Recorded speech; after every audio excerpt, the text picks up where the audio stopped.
यहाँ पे जो प्रश्न दिया गया है इसमें दिया गया है कि चार संख्याएं हैं 7, 17, 22 और 47। ये चारों संख्याएं जो है वो इन चारों संख्याओं में हम कौन सी ऐसी संख्या जोड़ दें जिससे ये चारों संख्याएं समान अनुपात में हो जाए। तो वो संख्या हमें निकालना है कि कौन सी संख्या इसमें हमें जोड़ना चाहिए कि ये चारों संख्याएं एक समान अनुपात में हो जाए। तो उस स्थिति में यहाँ पे हम वो संख्या जो है जोड़े जाने वाली उसको हम x मान लेते हैं और यहाँ से इसको यदि हम लिखेंगे तो वो संख्या हमने x इसमें जोड़ दिया। x में जोड़ने के फलस्वरूप ये संख्याएं जो है वो समान अनुपात में हो गई। तो यहाँ से इस मान को हम इस फॉर्म में लिख सकते हैं, यानी कि शुरू की दो संख्याएं जो है इनमें यदि हम x जोड़ दें तो इन दोनों संख्याओं का अनुपात बाद की जो दो संख्याएं हैं इसमें यदि हम उस संख्या को जोड़ें तो उसके अनुपात के बराबर होगी। तब ये कंडीशन जो है वो समान अनुपात में हो जाएगा। अब यहाँ पे एक चीज़ ध्यान रखना है कि इन चारों संख्याओं में एक ही प्रकार की संख्या हमें जोड़नी है। इस प्रकार के प्रश्नों को यदि हम हल करें तो उसका सबसे आसान विधि ये है, यहाँ पे हम इसमें तिरछा तिरछी गुना करते हैं। तो यदि हम तिरछा तिरछी इसमें गुना करें तो 7 + x में हमें गुना करना होगा 47 + x से, और यहाँ पे 17 + x में हमें गुना करना पड़ेगा 22 + x से। इस तरह से इन दोनों को यदि हम आपस में गुना करें तो 7 में यदि हम गुना करें 47 से तो यहाँ से जो मान आएगा वो आ जाएगा 7 × 7 = 49, 9 हासिल 4, 7 × 4 = 28, 28 और 4 यहाँ पर होगा 32। तो ये होगा 329 और ये हो जाएगा 7x।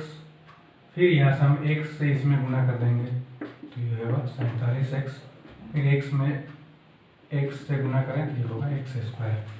इसी तरह से इसमें यदि हम गुना करें तो 17 में 22 से हमें गुना करना पड़ेगा, ये होगा 17 दूनी का 34, 17 दूनी का 34 और 3 ये होगा 37। 17 में x से यदि हम गुना करें तो ये होगा 17x और फिर x में 22 से यदि हम गुना करें तो ये होगा 22x। फिर x में x से यदि हम गुना करें तो ये होगा x²। अब यहाँ से हम x² और x² को कैंसिल कर लेंगे क्योंकि बराबर के दोनों साइड के समान अंक जो होते हैं वो आपस में कट जाते हैं।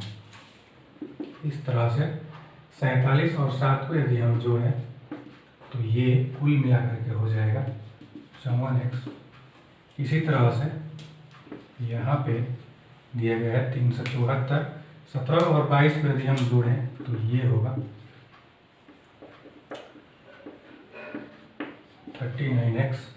अब यहाँ से 39 को इधर लाएंगे, 329 को इधर लाएंगे तो 54 में से यदि हम 39 को घटा दें तो उस स्थिति में हमारे पास मान जो बचेगा वो होगा 15। और 374 में से यदि हम 329 को घटा दें तो यहाँ से हमारे पास मान आ जाएगा 5 और ये हो जाएगा 4, 45। तो x का जो वैल्यू आएगा वो हमारे पास आएगा 3। यानी कि इन चारों संख्याओं में यदि हम प्रत्येक में 3 को जोड़ दें तो ये चारों संख्याएं जो है वो समान अनुपात में हो जाएंगी। इसी पर आधारित एक और प्रश्न को हम यहाँ देखेंगे। इसमें दिया गया है कि 21, 22, 60 और 64 में कौन सी संख्या हम घटाएं कि ये चारों संख्याएं समान अनुपात में हो जाए।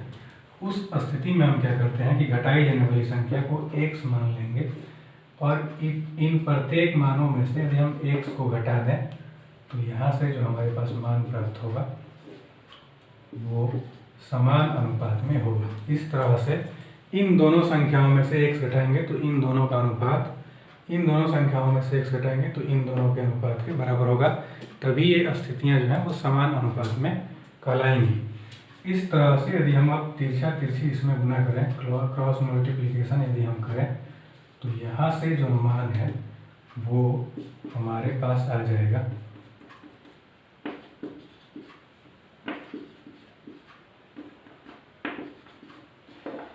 तो हमारे पास ये इतना मान आ गया।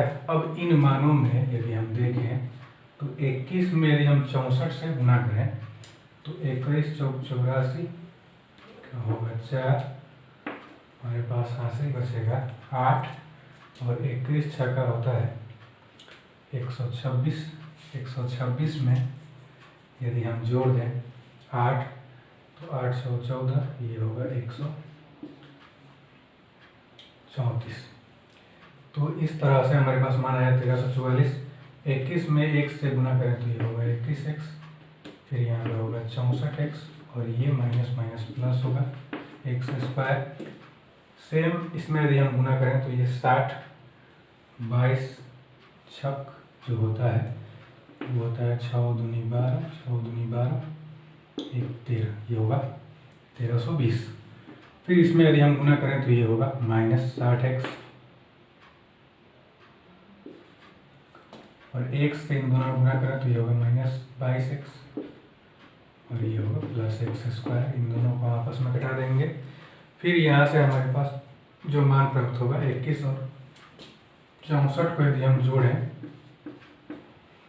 तो ये आ जाएगा 85x। इसी तरह से यहाँ से 60 और 22 को यदि हम जोड़ दें तो ये होगा 82x। अब यहाँ से हम क्या करते हैं 1344 को इधर लाते हैं और 82 को इधर लाते हैं। तो 85 में से 82 हमें घटाना पड़ेगा तो ये बचेगा माइनस 3x और यहाँ से हम इधर लाएंगे इसको तो 1320 में से हमें 1344 घटाना होगा तो ये यहाँ पे बच जाएगा माइनस 24 तो x जो आएगा वो यहाँ पे आएगा 8। तो इस तरह से दी गई संख्याओं में यदि हम 8 घटा लें प्रत्येक संख्या से तो उस स्थिति में जो मान हमें प्राप्त होगा उनमें प्रत्येक संख्याएं जो बचेंगी वो समान अनुपात में ही होंगी।